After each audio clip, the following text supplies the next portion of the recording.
Yeah, hello. Thanks for joining us. It's Malcolm Bendall. I'm sharing with you my overall research from 50 years of work and 7 years of both collating the information into understandable diagrams and also into schematics and into real life application uses of our MSAT plasmoid technology. This is the second section, which deals with the very complex solution to the problem that Einstein and Tesla both agreed on, was that there was a need to unify everything. And until we could unify everything, that is crystal form, color, sound, time, and angles, there would be no advancement of our civilization.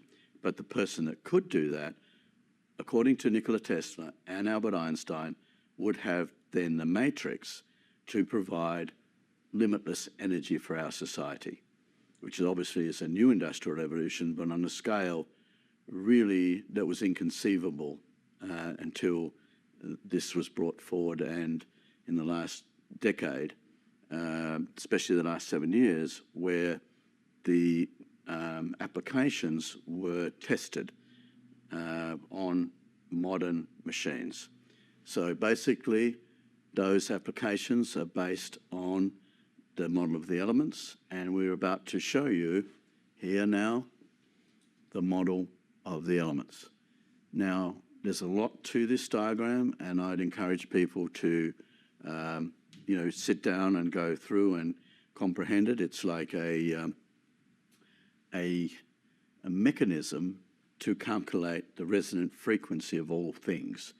And having that knowledge means that you can then manipulate time and matter. So basically, we have here in the center, we have the three things that probably that are the most relevant to us is on Earth is the Earth itself. We stand on the moon, which is a bit of a, if you like the old metronomes for music. The moon is a metronome to keep the planet in balance and keep everything on the planet in balance, because time itself, that's described both in the Sanskrit text as 311040, which is Brahma's all time, and I'm just focusing on the numbers. You'll notice in all my dissertations that I ignore the amplitude because I'm only interested in the number. And it's only the product and sum of the numbers, so I'm not even interested in the slightest what the order of those numbers are, whether it's 864, which is the diameter of the sun being 864,000 miles, and the amount of seconds a day, which is 86,400 seconds. That zero, I can explain why that difference is, but the main thing is that number is what's important. It's also the same number as the moon square. And the moon plots out in its orbit, it moves its own diameter every hour, which means, in 24 hours, it's moved the 518,400 seconds of the 6 days of creation in the Bible. So this is really critically important because time is mutable. You can reverse time or accelerate time. And so therefore, that being so, and the light being only a constant at the 0 point, is a social constant. So that means that because matter is fundamentally a frequency which is based on time, and the sun is a frequency imprinting device to change ether to matter. If you look at this, my statement here that time is the mould in which matter is formed, and I go through all the time numbers here, and that time itself is 4D. So if you think about coming from the sun, which is ether, which is 5D, right?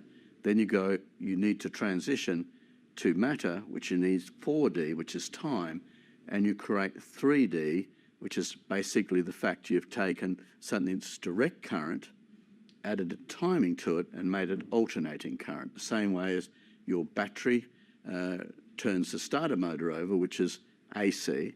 You lose 10% of the energy in doing that. And if you have your alternator in your car charging your battery, you're going from AC to DC. You lose 10% of that power. So this is a fundamental observable fact.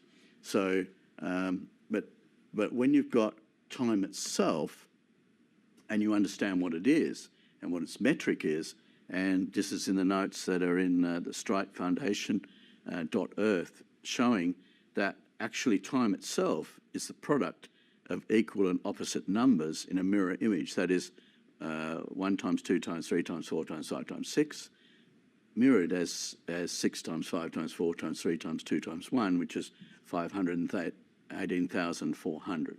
Now, 8 times 9 times 10 times 10 times 9 times 8 is also 518,400.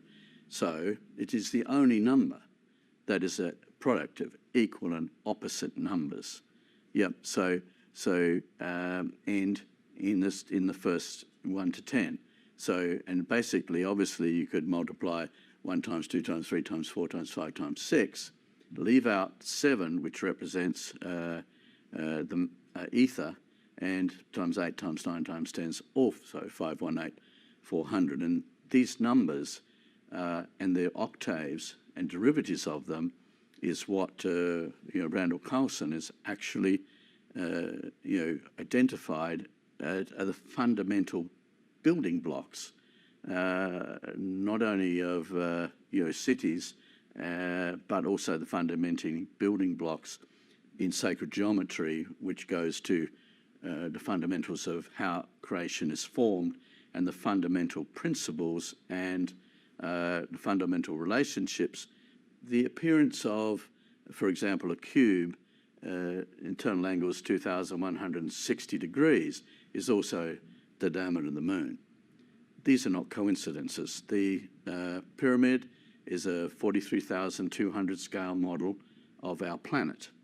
So these are not coincidences. And so if you put all these things together, all these numbers together, and all the sacred ancient measuring systems together, and you look at them, what this model of the elements does is recognises one fundamental key, and that key was really the biggest breakthrough in science in modern times, and that is recognising the paradox between if you have all time, like in 24 hours, if you put a 24-hour clock, which is on this diagram, you have 24 hours here, because it's the most important thing. And the rest of the relationships go off that, but the most important thing is 24 hours and 0 hours occur at the same point.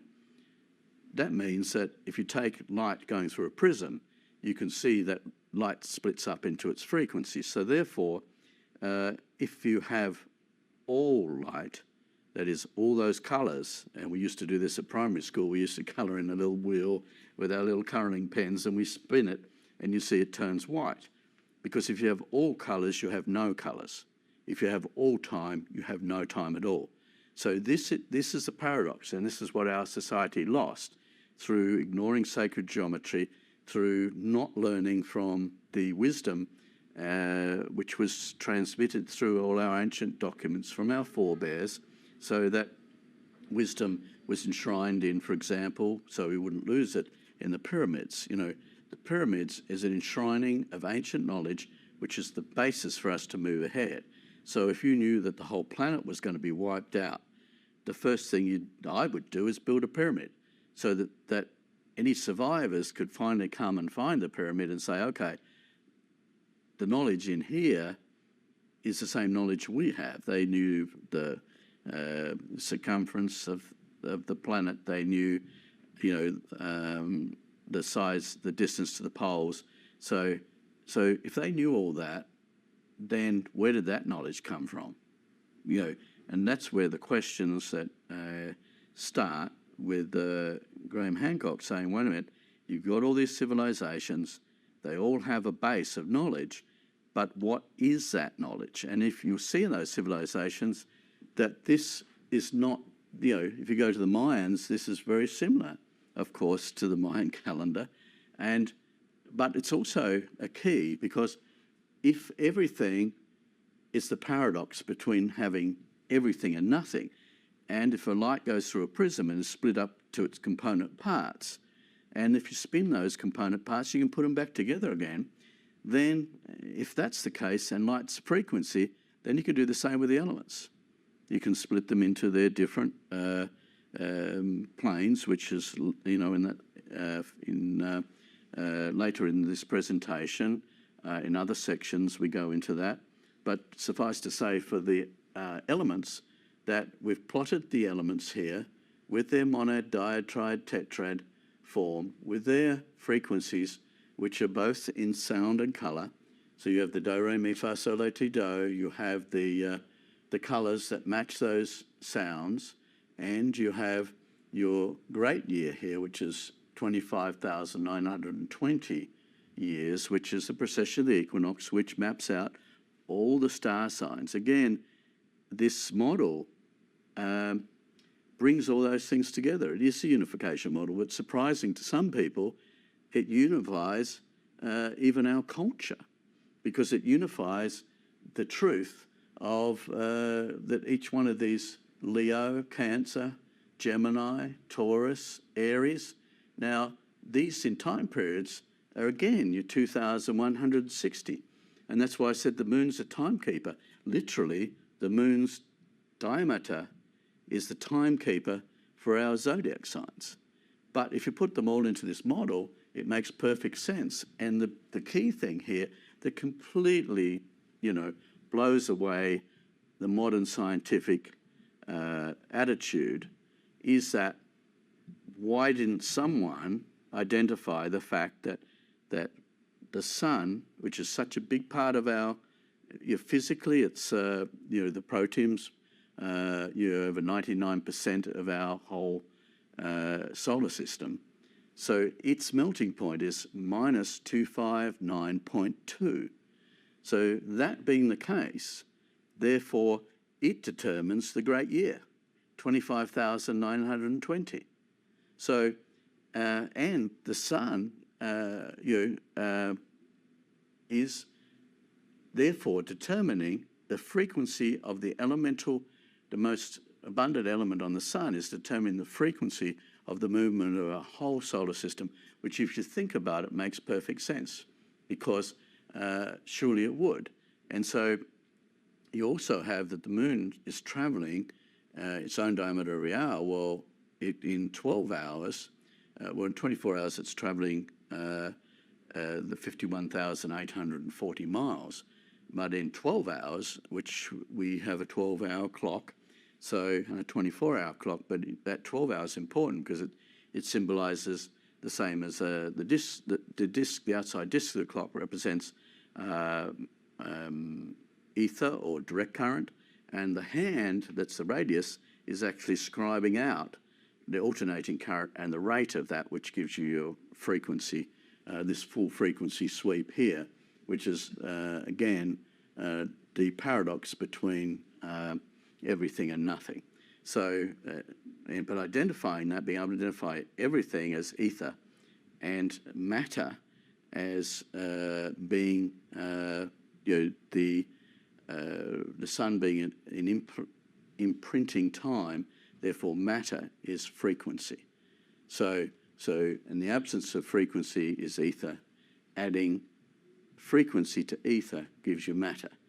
Now, knowing that is important because, and this diagram is important because here, and I think it's interesting that when you go out to everything and you put, like for example, the sun's diameter on this diagram and splitting it up into these sacred geometry, that is, these sacred numbers. That is that if you have split a circle into your 360 degrees, and then you take, which is 360 degrees, you split that up into 64 segments. Therefore, you can plot and get from the fractions of each one of these numbers divided by 64 sections, you'll get, for example, 24 hours here. But when you come around to carbon, which is here, which is us, which is hydrocarbon is here hydrogen,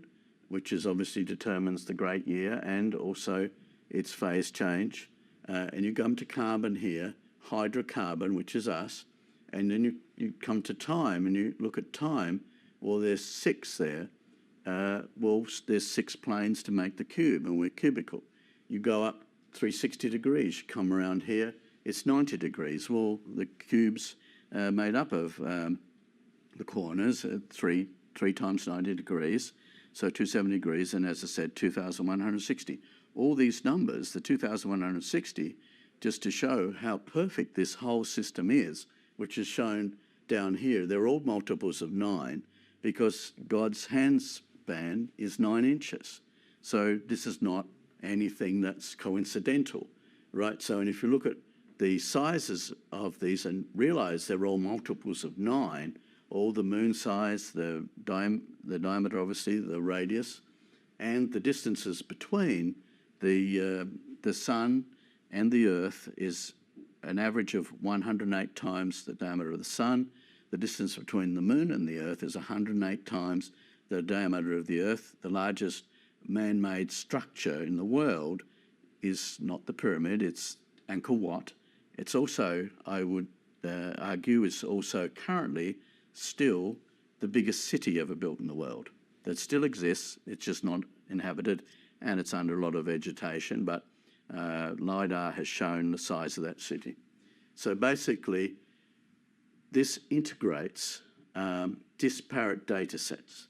So you can take, if you realize that everything relates to the 0 point, then you can take any number, like light, 144, you go around here, and to your plane, which carbon exists on, well, then you've got the 144 is 36, which is talking about your 360 degrees, your 0 degrees, and everything. So it's talking about the 360 degrees 0, which is a paradox.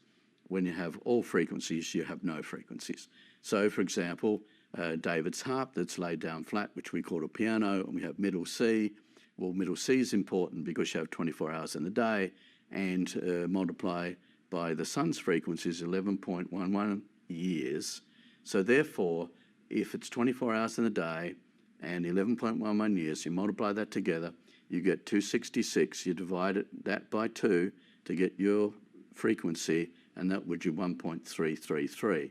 That is the ratio of 16, which is matter, to ether, which is 12. That's why you have the 12 hours, in your, the day is split up into 12 and 12, because on our clocks we normally have, 12 and 12. You have 24-hour clocks. But the point is there's a knowledge there that these things are split up.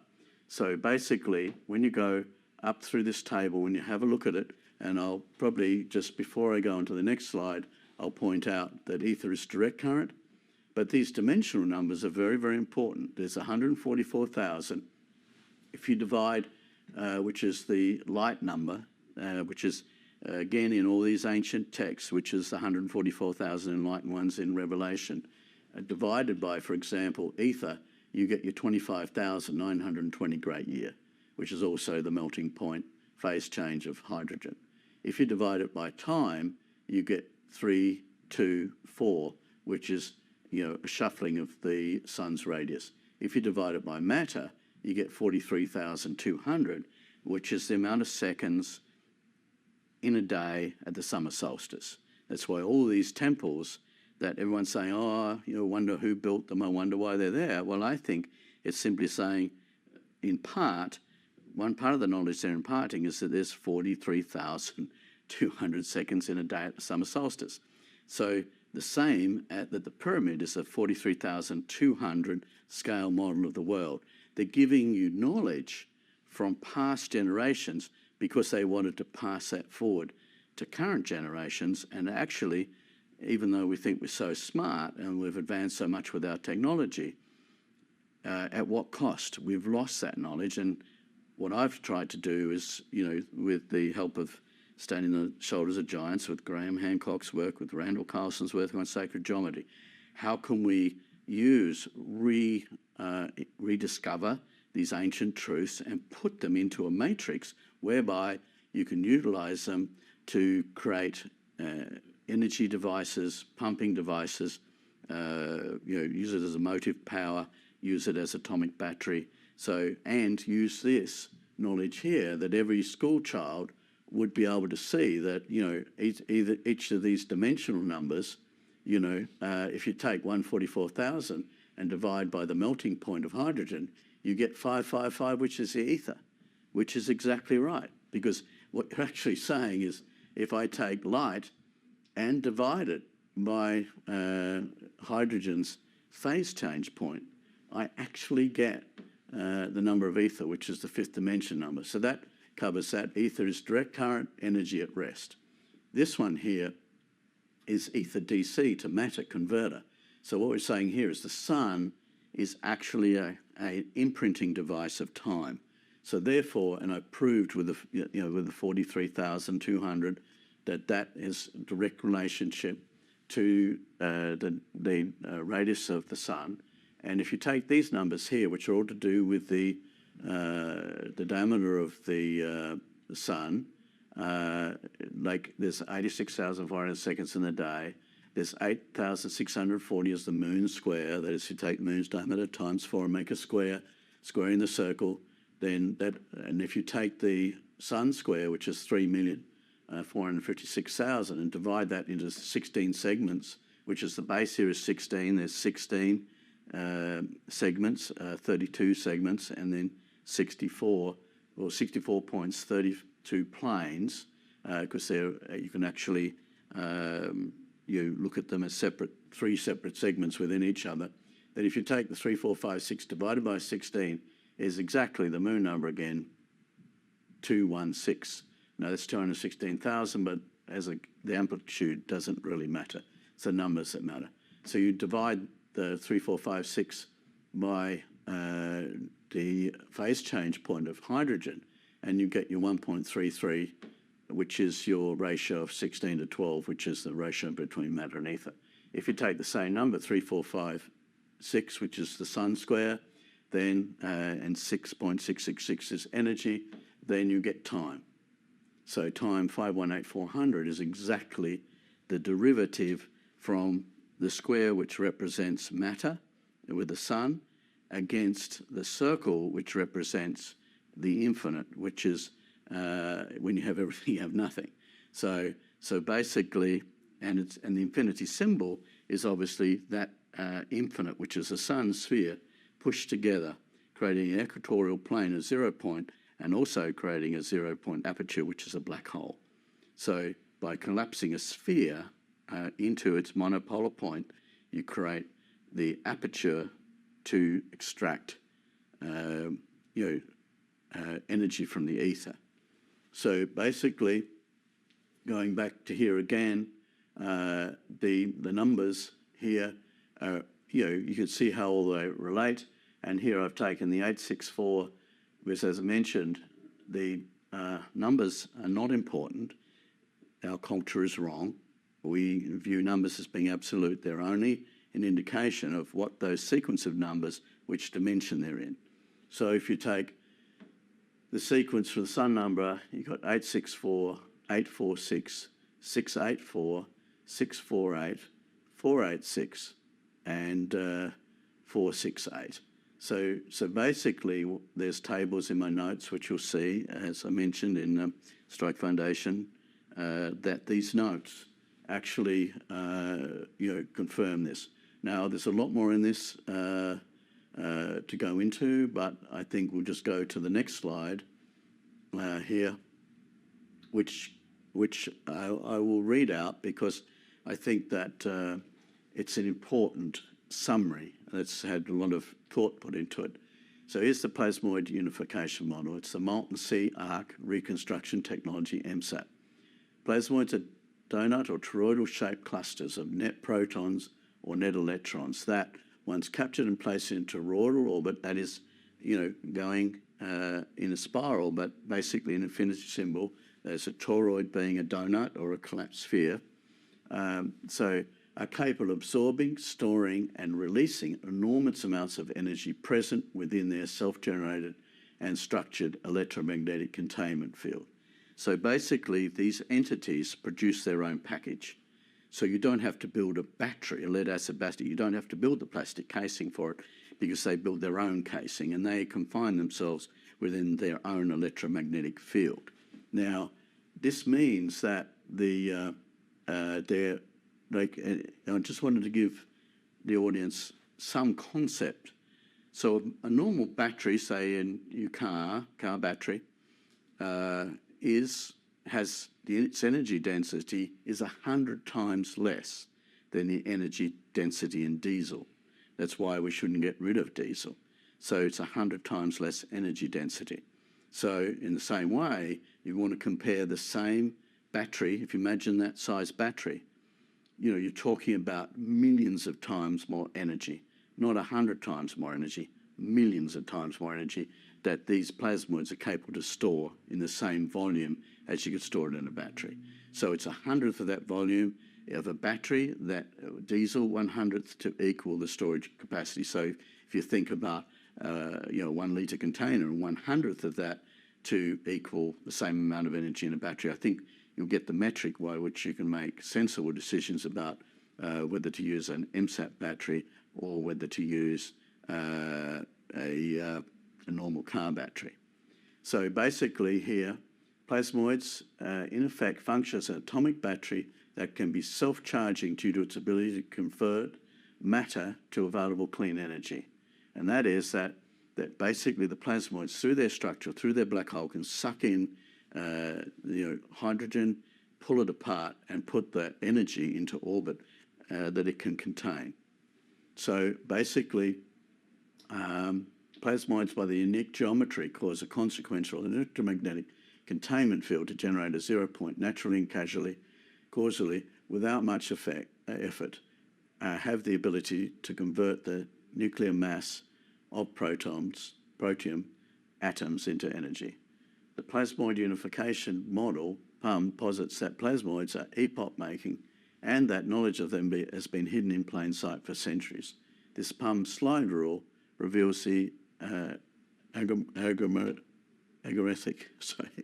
relationships between life's elements critical to mankind's existence and development.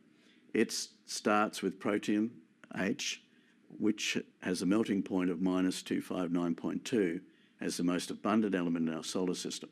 Protium determines the 25,920 great year frequency of our solar system, which we showed in the previous diagram. The resonant frequency of all other elements can be then calculated when 25,920 years is reduced from years to days, hours and seconds. The PUM is evidence that the universe is an intelligent design. That design is in perfect octave harmonic resonance with itself. Therefore, all of creation, from galaxies to planets to elements, all resonate in unison with a collective chord, as above, so below. This is interconnected with an energy web, the 24 components and laws of which are all based and governed on the same 16-sector torus plasmoid precepts shown. The concepts and ruling principles of the PUM can and have been applied to make energy to matter and matter to energy conversions. When applied to modern hydrocarbon-powered internal combustion engines, PUM technology removes exhaust toxic waste products and increases the engine power output by transforming waste energy back into fuel. That's going back to the fact that internal combustion engines are only 34% energy efficient, which means that we're simply recovering out of our $3, instead of just spending $1 moving the car and wasting the heat and energy in other forms, friction. Instead of wasting that, we recover $1, and that basically means that you can go twice as far on the same amount of petrol, or with a coal plant that you can produce twice as much electricity for the same amount of coal. So basically, we're here, plasmoids employed in conjunction with plasmoid toroidal implosive turbine, which is a Vajra, provide a new novel matter-to-energy and energy-to-matter propulsion device for water, land, air and space travel. So basically this is the end of this section, but to wrap it up, the question that's been asked is, what is the relationship between sacred geometry and this technology? And my answer is that plasmoids are an embodiment of all sacred geometry. In the plasmoid and in the plasmoid unification model and in the Vajra turbine, the implosive turbine, it is sacred geometry. So by throwing out straight to geometry as being sort of some scribblings on a rock by some ancient, ignorant past civilization, one has to come to the realization that that sacred knowledge was sacred for a reason. That is, sacred. Do not touch it, do not change it, it is sacred. Because if we lose a civilization, which, you know, I come from a lost civilization, I'm a Tasmanian Aboriginal, 25%, but wiped out. So you can wipe out Tasmania, the Europeans came and wiped out a whole Indigenous race. So where are the records? You know, where's everything? You can be wiped out. So, and, you know, the fact that comets regularly hit the planet, and the fact we got dents to prove it, and the fact anyone looking at the moon, you can see that it's pockmarked. There's not a spot on the moon really that hadn't been hit. So you've got to take those realizations into account. We've lost this information. The model of the elements, as Einstein and Tesla said, the person that creates this model of the elements, and I might go just back up to that. Oh no, sorry, we've got one more slide to go, but I'll go from this to that. This is the model of the elements. Each one of these sections will go down now to the index and we'll show you that each one of those sections is clearly outlined. There's 24 sections, as in the 24 hours of the day, and it covers everything knowable.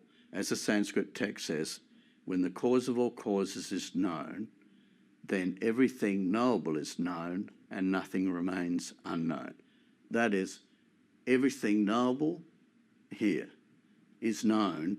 You go back to the other diagram, because it's one thing observing things, and if you go back to the first diagram here, then there is everything is reconciled. That everything that appeared to be disparate, from sound and colour to elements to crystal form, is no longer disparate. So, and that means that once you have that knowledge, then you can calculate the resonant frequency of all things. So therefore, you know, we'll go on to the last slide here so I can show you what's next on our sequence. To the last slide.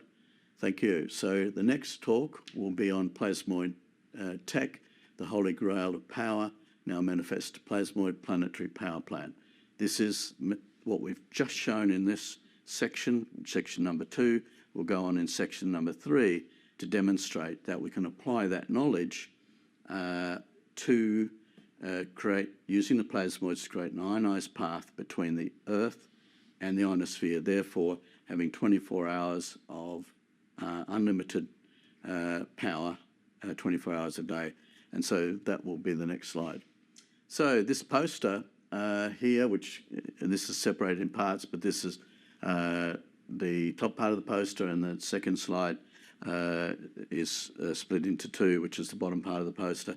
So basically you can get that on randallcarlson.com and on HowTube, and on obviously the website, which is strikefoundation.earth, and you can also, because it's open source, you can also, everyone's free to use that without permission.